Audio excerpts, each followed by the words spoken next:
Good morning, everyone. My name is Donald, and I'm very happy to be here with you today as your English teacher. Hello, I'm Kim, and I'll be teaching alongside Donald.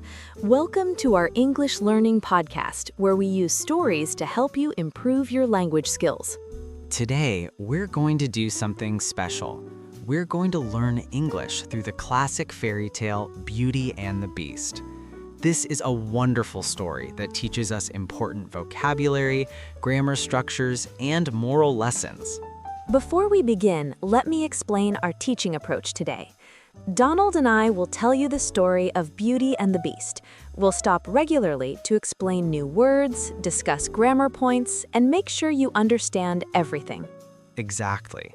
Now, I want you to know that this story is perfect for English learners because it uses clear, descriptive language. It has dialogue, which means conversations between characters. Dialogue is excellent for learning how people actually speak in English. Let me start by asking you a question, everyone. Have you ever heard the story of Beauty and the Beast? Maybe you've seen the Disney movie. Maybe you've read a book version. This story has existed for hundreds of years in different cultures. That's right, Kim. The version we know today was written by a French woman named Gabrielle Suzanne Barbeau de Villeneuve in 1740. That's almost 300 years ago. Later, another French woman named Jean-Marie Le Princesse de Beaumont wrote a shorter, simpler version in 1756, and that's the version most people know. Now, before we begin the story, let's learn some important vocabulary. Donald, can you explain some key words? Of course. First, let's talk about the word beast. A beast is a large, dangerous animal. In this story, the beast is a creature that looks frightening. He has the body of a large animal like a lion or a bear, but he walks on two legs like a human. He's scary to look at, but as we'll learn, appearances can be deceiving. Deceiving, that's an excellent word, Donald. When something is deceiving, it means it makes you believe something that isn't true. If appearances are deceiving, it means things are not what they seem. Something might look bad but actually be good, or look good but actually be bad. Another important word is merchant. A merchant is a person who buys and sells goods. In old times, merchants would travel to different cities and countries to trade things like silk, spices, jewelry, and other valuable items. In our story, Beauty's father is a merchant. Let's also learn the word enchanted. When something is enchanted, it means it has magic put on it. An enchanted castle is a castle with magic. An enchanted rose is a rose with special magical powers. You'll understand why this is important as we tell the story. Perfect. Now let's begin. I'll start telling the story, and Kim will help me explain things as we go. Are you ready, everyone? Let me paint a picture for you. Once upon a time, and by the way, once upon a time is the traditional way to begin a fairy tale in English, there was a wealthy merchant who lived in a large city with his 3 daughters. The merchant was very rich. He owned ships that brought goods from faraway countries. He had a beautiful house with servants and fine furniture. His 3 daughters had elegant dresses and expensive jewelry. The 2 older daughters were vain and selfish. Let me explain vain. When someone is vain, they think too much about their appearance. They spend hours looking in mirrors, caring only about being beautiful and fashionable. They think they're better than other people. But the youngest daughter was different. She was kind, gentle, and loved to read books. People called her Beauty because she was beautiful both on the outside and the inside. Remember this important lesson. True beauty comes from the heart, not just from appearance. Beauty loved her father very much. While her sisters demanded expensive gifts and complained constantly, Beauty was grateful for what she had. She helped around the house and treated everyone with respect. One day, terrible news arrived. The merchant's ships had sunk in a storm at sea. All his valuable goods were lost. The family was no longer rich. They had to leave their beautiful house in the city and move to a small cottage in the countryside. A cottage is a small, simple house, usually in a rural area.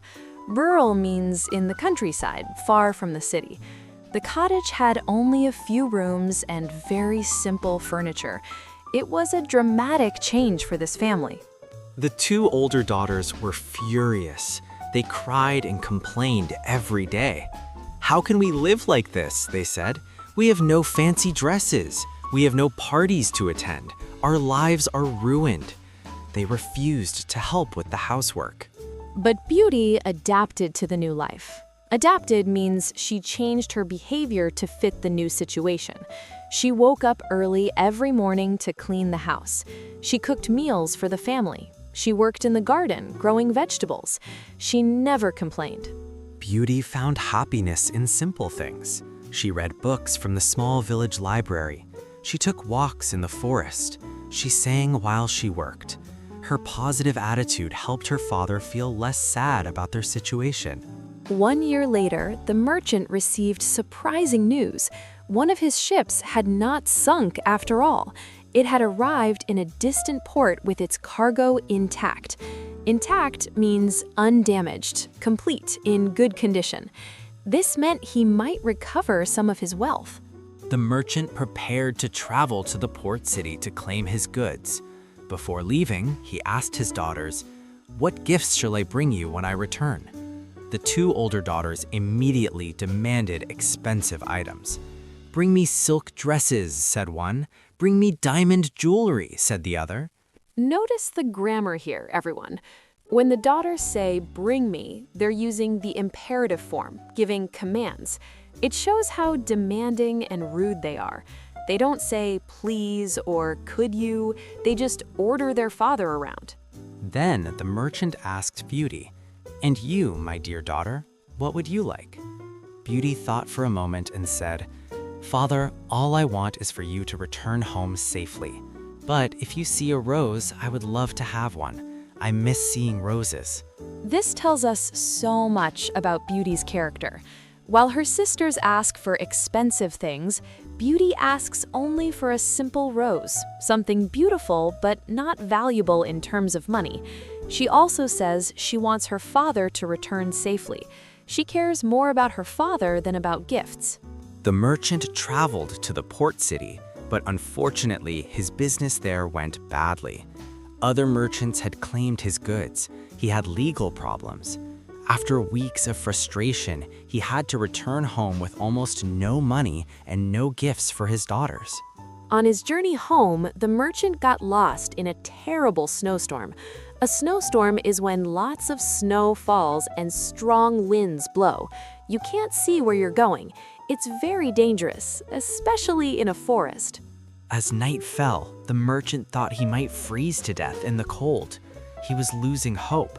But then, through the falling snow, he saw lights in the distance. He guided his horse toward the lights and discovered an enormous castle. Now, let's talk about the word castle. A castle is a large, strong building where kings, queens, or wealthy nobles lived in ancient times. Castles usually have tall towers, thick stone walls, and large gates. This castle was magnificent, but seemed empty. The merchant approached the castle gate, which stood open. He called out, "Hello? Is anyone here? I'm a traveler lost in the storm. May I come in?" No one answered, but he was freezing, so he entered carefully. Inside the castle, everything was beautiful and strange. Candles burned in golden holders, but he saw no people. A warm fire blazed in a huge fireplace, but no one was tending it. The merchant walked through the halls, amazed and confused. He found a dining room with a table set for one person. On the table was delicious food, roasted meat, fresh bread, fruits, and wine. A note said, "Welcome, traveler. Please eat."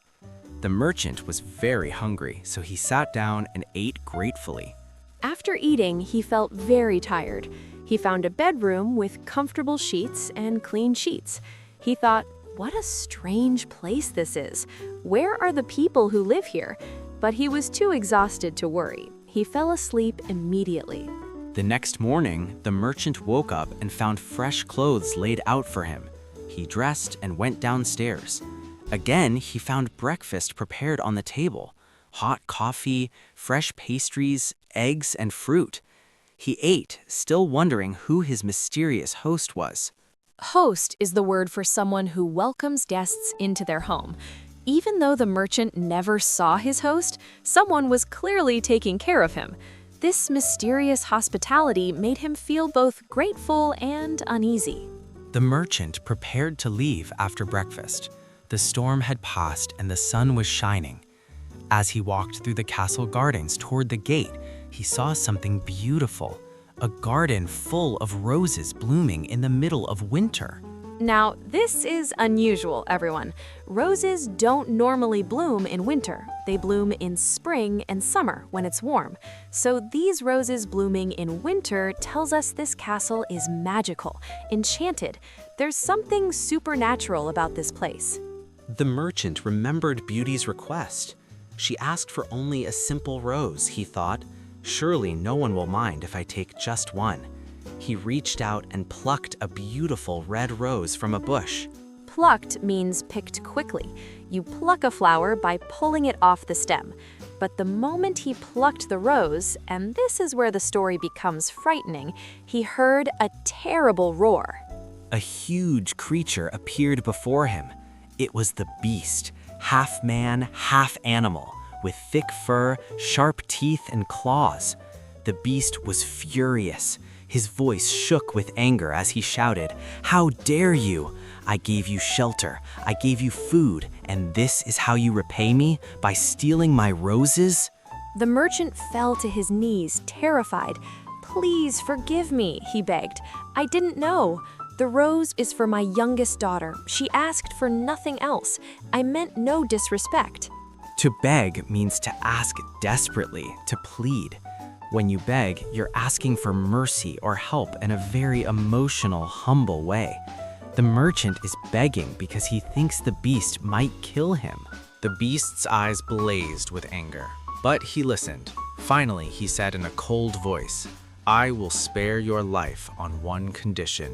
You must send one of your daughters to live here in your place. If no daughter will come, then you must return yourself in 3 months, and I will kill you." Spare your life means to let you live, to not kill you. On one condition means there's a requirement, something you must do in exchange. So the beast is making a deal. I'll let you live, but only if you meet my condition. The merchant was horrified. How could he send one of his daughters to this monster? But what choice did he have? The beast allowed him to leave, and the merchant rode home with a heavy heart. With a heavy heart is a beautiful English expression. It means feeling very sad, burdened with sadness. Your heart feels heavy, like it's weighing you down. The merchant felt terrible sadness because of the impossible choice he faced. When the merchant arrived home, his family was waiting. He told them everything that had happened. The 2 older daughters immediately blamed Beauty. "This is your fault," they screamed at her. "You and your stupid rose. Now father will die because of you." But Beauty remained calm. She said quietly, "If this happened because of my request, then I must be the one to go. I will not let father die because of me. I'll go to the beast's castle." Her father protested, "No, Beauty, I cannot allow it. I'll return to the castle myself." Protested means objected strongly, argued against something. Beauty's father doesn't want her to go. He's trying to protect her, but Beauty is determined. Determined means she has made a firm decision and won't change her mind. After much discussion, Beauty convinced her father to let her go. She was frightened, of course, but she was also brave. She told herself, "I must be strong. I must face this with courage."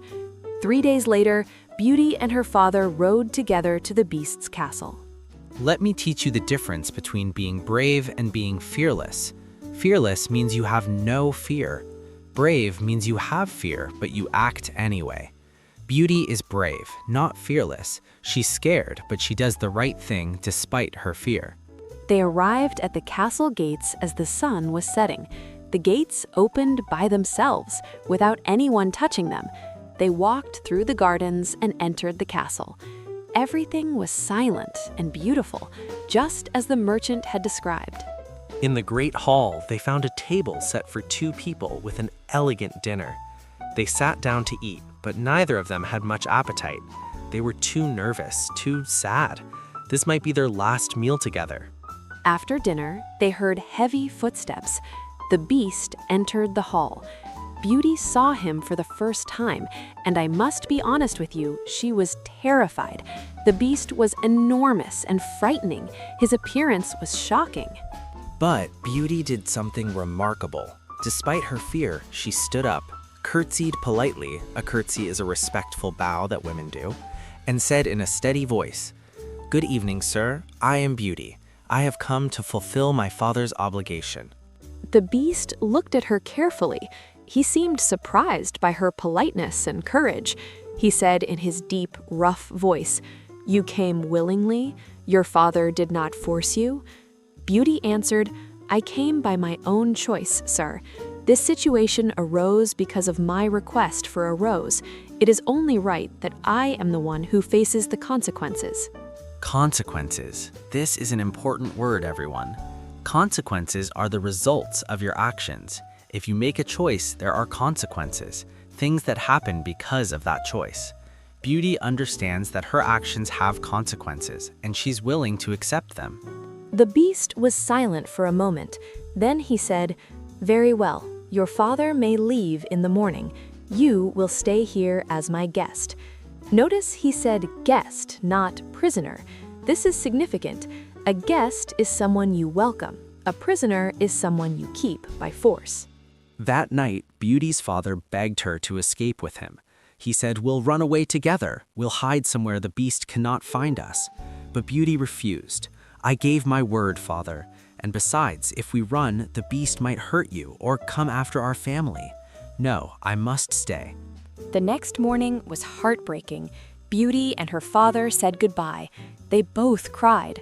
Her father felt like his heart was breaking into pieces, but Beauty remained strong.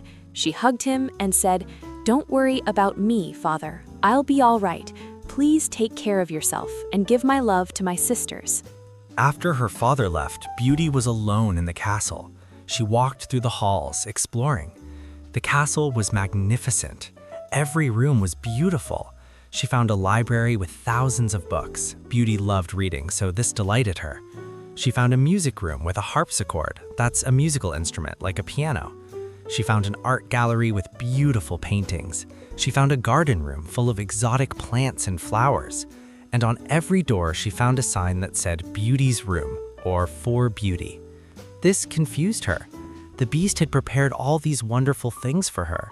Why would he do this if he was cruel? Why would he give her such beautiful rooms and call her his guest? Beauty began to wonder if perhaps the Beast was not as terrible as he seemed. That evening, Beauty dressed for dinner. She found beautiful gowns in her wardrobe. A wardrobe is a large closet for clothes. She chose a simple but elegant blue dress. When she entered the dining hall, the Beast was already there, waiting. The Beast stood when she entered. This is a polite gesture men traditionally do when a woman enters the room. He pulled out her chair for her. He was trying very hard to be a gentleman, despite his frightening appearance. During dinner, the Beast asked Beauty questions. Are you comfortable? Do you have everything you need? Are the rooms to your liking? Beauty answered politely, "Yes, thank you. Everything is lovely. You have been very generous." The conversation was awkward at first. Beauty was still frightened of the Beast's appearance, and the Beast seemed nervous, unsure how to talk to her. But gradually, they began to talk more naturally. The Beast asked Beauty about her life before she came to the castle. Beauty told him about her family, her love of books, her simple pleasures. The Beast listened carefully. He seemed genuinely interested. Beauty noticed that although his voice was rough and his appearance frightening, his words were kind and his manners were gentle. At the end of dinner, the Beast asked Beauty a question. This question would become very important. He said, "Beauty, will you marry me?" Beauty was shocked. She didn't know what to say. Finally, she answered honestly, "I'm sorry, Beast, but I cannot." The beast looked sad, but he nodded. "I understand," he said quietly. "Thank you for your honesty. Good night, Beauty." He left the hall and Beauty heard his heavy footsteps echoing through the castle corridors. Now let me explain what's happening here from a teaching perspective. The Beast asking Beauty to marry him every evening becomes a pattern in the story. Each night he asks, each night she refuses, but each night she sees more of his gentle nature beneath his frightening exterior. Days passed, then weeks. Beauty settled into a routine. She would wake up and find breakfast prepared for her. She would spend her mornings reading in the library or walking in the gardens. In the afternoons, she would play music or paint. Every evening she would dine with the Beast, and every evening their conversations became longer and more comfortable. The Beast was intelligent and well-educated. He had read many books and could discuss philosophy, science, art, and literature. Beauty began to look forward to these dinners. She found herself laughing at the Beast's jokes. She enjoyed hearing his opinions. She realized that she was becoming his friend. But every night when he asked, "Will you marry me?" she still said no. Why did she say no? Because she still could not get past his appearance. She cared about him as a friend, but she could not imagine being his wife. Not because he was unkind, he was very kind, but because she could not love someone who looked like a monster. One night, Beauty had a dream. In her dream, she saw her father sick in bed, calling out for her. The dream felt so real that she woke up crying. At dinner that evening, she asked the Beast, "Please, I had a terrible dream about my father. He's ill. May I go home to see him?" The Beast looked deeply sad. He said, "If you leave, you will not return. You will be happy at home and you will forget about me." Beauty protested, "No, I promise I will return. Please, Beast, my father needs me. Just let me go for 1 week." The Beast was silent for a long time. Finally, he said, "I cannot refuse you, Beauty. Take this ring. Put it on your finger when you want to return to the castle, and you will be transported here instantly. But promise me you will return in 7 days. If you stay longer, I will die of grief." Grief is a word for deep sadness, especially sadness from losing someone you love. The Beast is saying that if Beauty doesn't return, he will be so sad that he will die. This shows how much he has come to love her. Beauty took the ring and promised to return in 7 days. That night, she went to sleep. When she woke up, she was in her old bedroom in her father's cottage. The magic had worked. She ran downstairs and found her father, who was indeed sick in bed. Her father's face lit up with joy when he saw her. "Beauty, my dear daughter, I thought I would never see you again." Beauty hugged him tightly. She stayed by his bedside caring for him, and soon he began to recover. Her presence healed him. Beauty's sisters were now both married to wealthy men, but neither sister was happy. One had married a very handsome man who only cared about his own appearance. The other had married a very intelligent man who used his intelligence to mock everyone and make them feel stupid. When the sisters visited their father and saw Beauty, they became jealous. Beauty looked healthy and happy. She wore beautiful clothes from the castle. She seemed content. The sisters couldn't understand how Beauty could be happy living with a beast. The jealous sisters came up with a cruel plan. They pretended to be loving and kind to Beauty. "Oh, please stay longer," they begged. "Father needs you. We've missed you so much." They were lying, of course. They hoped that if Beauty stayed longer than 7 days, the beast would become angry and harm her. Beauty was touched by her sister's apparent affection. She didn't realize they were deceiving her. 7 days passed. Beauty thought, perhaps I could stay just a few more days. Father is still recovering. My sisters seem to need me too. But on the 10th night, Beauty had another dream. In this dream, she saw the beast lying in the garden, dying. He was calling out weakly, "Beauty, you broke my promise. I am dying." Beauty woke up in terror. She realized immediately what she had done. She had broken her promise. She had stayed too long. She grabbed the magic ring, put it on her finger, and cried out, "I want to return to the castle." Instantly, she was transported back. Beauty ran through the castle searching for the beast. "Beast, beast," she called out. The castle was dark and silent. She ran outside to the garden. There, beneath the rose bushes, she found him lying motionless on the ground. Motionless means not moving at all. Beauty fell to her knees beside him. She lifted his large head onto her lap. She cried out, "Beast, please don't die. Please. I'm so sorry I broke my promise. Please wake up." The beast's eyes opened slightly. He whispered, "Beauty, you came back."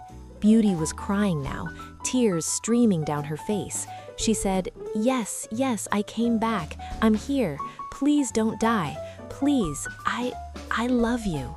Let me stop here for an important teaching moment. This is the turning point of the story. Beauty has realized something crucial. She loves the beast. Not for his appearance. She has learned to see past that.